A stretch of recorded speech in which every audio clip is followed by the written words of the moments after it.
Federal prosecutors charging 6 more people in that massive Minnesota fraud scheme, alleging that more scammers have exploited Medicaid programs funded by taxpayers. But Democratic Governor Tim Walz is too busy blaming the Trump administration for the scandal and claiming that the buck stops somewhere else. Would I have wanted to stop this? Would I have gone out? You know, if you think the governor goes out and checks somebody on Medicaid and if they were there, no, but that's somebody in government needed to do that. And if they didn't do that, or if there were loopholes in this, and what we found is these are poorly written and it left openings and the goal was to get the money out. We'll fix that. But yeah, I'll take accountability for it. But what you're seeing here is you're seeing a weaponization. We'll continue to fix it. They're going to continue to come up with numbers that don't have it there, and it's sensationalized. I don't expect anything different from this administration.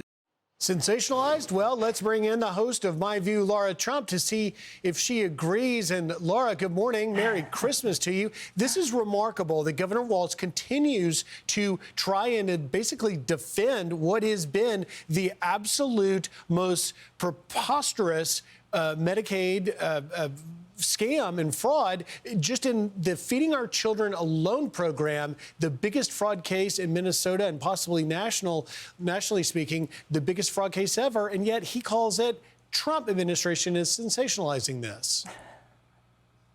Yes, this is something Tim Walz wants to go away, and he wants no one to ever talk about it again, Griff. I don't think that's going to happen. Look, this thing is a monster. We heard about a week or two ago that it was $1 billion that was stolen, and that seemed like a lot. The latest reports are that it is closer to $9 billion of taxpayer money that was defrauded from the American people, from the people of Minnesota. That is an absolute monster. And, you know, you look at where this money was going. Obviously, you have this Somali population that was largely involved with it there in Minnesota. A lot of that money went over to Somalia and also aided a terrorist organization, al-Shabaab. It is so bad. It continues to look like it gets worse and worse every single day. And everything that we learn, it seems like it's just a disaster.